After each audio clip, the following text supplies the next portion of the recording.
ಬಿಜೆಪಿಯಿಂದ ಮತ್ತೆ 150 ಸೀಟುಗಳ ಕನಸು. ಜೆಡಿಎಸ್ ಕಟ್ಟಿಹಾಕಲು ಬಿಎಸ್ವೈ ಒಳಗೊಳಗೆ ರಣತಂತ್ರ. 2023ರಲ್ಲಿ ಭಗ್ನ, 2028ರಲ್ಲಿ ಏನಾಗುತ್ತೆ?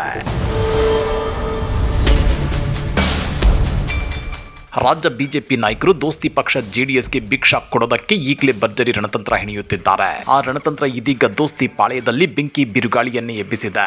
ಬಿಜೆಪಿ ನಾಯಕರು ಇಡ್ತಿರೋ ದಿಟ್ಟ ಹೆಜ್ಜೆಗೆ ದಳಪತಿಗಳು ದಂಗಾಗಿ ಹೋಗ್ತಿದ್ದಾರೆ. ದೋಸ್ತಿಯಲ್ಲಿ ಬಿಜೆಪಿ ಕೈ ಮೇಲಾದ್ರೆ ಜೆಡಿಎಸ್ಗೆ ಕರ್ನಾಟಕದಲ್ಲಿ ಉಳಿಗಾಲವೇ ಇರಲ್ವಾ ಅನ್ನೋ ಪರಿಸ್ಥಿತಿ ನಿರ್ಮಾಣವಾಗ್ತಿದೆ. ಹಾಗಾದ್ರೆ ಏನದು ಜೆಡಿಎಸ್ ಅನ್ನ ಕಟ್ಟಿ ಹಾಕಲು ಬಿಎಸ್ವೈ ಒಳಗೊಳಗೆ ಹೆಣೆದ ರಣತಂತ್ರ ಅಂದ್ರ ಅದನ್ನ ಡೀಟೇಲ್ ಆಗಿ ತೋರಿಸ್ತೀವಿ. ಆದ್ರೆ ಅದಕ್ಕಿಂತ ಮೊದಲು ಹಲೋ ಕನ್ನಡ ಯೂಟ್ಯೂಬ್ ಚಾನಲ್ ಅನ್ನ ಸಬ್ಸ್ಕ್ರೈಬ್ ಮಾಡ್ಕೊಳ್ಳಿ. ಹಾಗೇನೇ ಪಕ್ಕದಲ್ಲಿರೋ ಬೆಲ್ ಬಟನ್ ಅನ್ನು ಪ್ರೆಸ್ ಮಾಡಿ. ರಾಜ್ಯ ವಿಧಾನಸಭಾ ಚುನಾವಣೆಗೆ ಇನ್ನೂ 2.5 ವರ್ಷಗಳು ಬಾಕಿ ಇವೆ. ಆದ್ರೆ ಅದಾಗಲೇ ವಿಪಕ್ಷದಲ್ಲಿ ಕೂತಿರೋ ಕಮಲದಳ ನಾಯಕರು 2028ರ ಚುನಾವಣೆ ಮೇಲೆ ಕಣ್ಣಿಟ್ಟಿವೆ. ರಾಜ್ಯ ಸರ್ಕಾರದ ಮೇಲೆ ನಿರಂತರವಾಗಿ ಭ್ರಷ್ಟಾಚಾರದ ಆರೋಪ ಹೊರಿಸುವ ಮೂಲಕ ಕಾಂಗ್ರೆಸ್ ಅಧಿಕಾರಕ್ಕೆ ಬರದಂತೆ ಕಟ್ಟಿ ಹಾಕಲು ರಣತಂತ್ರ ರೆಡಿಯಾಗ್ತಿದೆ. ಮತ್ತೊಂದು ಕಡೆ ಕಮಲದಳ ನಾಯಕರು 2028ರಲ್ಲಿ 140ರಿಂದ 150 ಸೀಟುಗಳನ್ನ ಗೆಲ್ಲೋ ಕನಸನ್ನ ಕಾಣ್ತಾ ಕೂತಿದ್ದಾರೆ. ಅದರಲ್ಲೂ ಕೇಂದ್ರ ಸಚಿವ ಎಚ್ ಡಿ ಕುಮಾರಸ್ವಾಮಿ ಅವರು ಮೋದಿ ಮತ್ತು ಅಮಿತ್ ಶಾ ಅವರಿಗೆ ಹೆಚ್ಚೆಚ್ಚು ಹತ್ತಿರವಾಗ್ತಿದ್ದಾರೆ. 2028ರಲ್ಲಿ ಕರ್ನಾಟಕದಲ್ಲಿ ಕಾಂಗ್ರೆಸ್ ಅನ್ನ ಹೇಗೆ ಕಟ್ಟಿ ಹಾಕಬಹುದು, ಕಮಲದಳ ದೋಸ್ತಿ ಪಕ್ಷಗಳು ಹೇಗೆ 150 ಸೀಟುಗಳನ್ನ ಗೆಲ್ಲಬಹುದು ಅನ್ನೋ ರಣತಂತ್ರವನ್ನ ಬಿಡಿಸಿ ಹೇಳ್ತಿದ್ದಾರೆ. ಕುಮಾರಸ್ವಾಮಿ ಅವರು ಮೋದಿ ಮತ್ತು ಅಮಿತ್ ಶಾ ಅವರಿಗೆ ಹೀಗೆ ಮತ್ತಷ್ಟು ಹತ್ತಿರವಾದ್ರೆ ರಾಜ್ಯದಲ್ಲಿ ತಮ್ಮ ಪುತ್ರ ಬಿ.ವೈ. ವಿಜಯೇಂದ್ರ ಅವರ ಆಟ ನಡೆಯಲ್ಲ.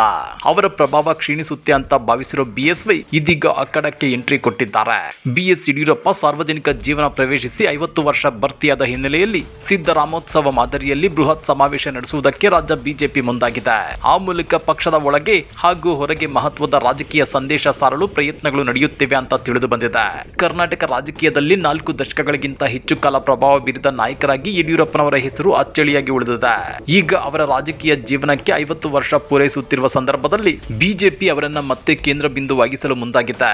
ಇದು ಕೇವಲ ಸ್ಮರಣೋತ್ಸವವಲ್ಲ, 2028ರ ರಾಜಕೀಯ ಸಮೀಕರಣಗಳ ಪೂರ್ವಭಾವಿ ಸಿದ್ಧತೆ ಅನ್ನೋ ಮಾತುಗಳು ಕೇಳಿ ಬರ್ತಿವೆ. ನಿಮಗೆ ಗೊತ್ತಿರಲಿ, 2021ರಲ್ಲಿ ಯಡಿಯೂರಪ್ಪನವರನ್ನ ಮುಖ್ಯಮಂತ್ರಿ ಸ್ಥಾನದಿಂದ ಕೆಳಗಿಳಿಸಿದ ನಂತರ ರಾಜ್ಯ ಬಿಜೆಪಿ 2023ರ ಚುನಾವಣೆಯಲ್ಲಿ ಅಧಿಕಾರ ಕಳೆದುಕೊಂಡಿತ್ತು. ಆ ಬಳಿಕ ಪಕ್ಷದೊಳಗಿನ ನಾಯಕತ್ವದ ಗೊಂದಲ, ಮತ ಬ್ಯಾಂಕ್ ಕುಸಿತ ಹಾಗೂ ಲಿಂಗಾಯತ ಸಮುದಾಯದ ಅಸಮಾಧಾನಗಳು ಸ್ಪಷ್ಟವಾಗಿ ಗೋಚರಿಸಿದ್ವು. ಈಗ ಬಿಎಸ್ವೈ ಮಂತ್ರವನ್ನ ಮತ್ತೆ ಪ್ರಯೋಗಿಸಲು ರಾಜ್ಯ ಬಿಜೆಪಿ ಸಜ್ಜಾಗಿದೆ. ರಾಜ್ಯ ಬಿಜೆಪಿ ಅಧ್ಯಕ್ಷ ಬಿ.ವೈ. ವಿಜಯೇಂದ್ರ ಅವರ ನೇತೃತ್ವದಲ್ಲಿ ಚಿತ್ರದುರ್ಗದಲ್ಲಿ ಮಹಾ ಸಮಾವೇಶ ನಡೆಸಲು ಯೋಜನೆ ರೂಪಿಸಲಾಗಿದೆ.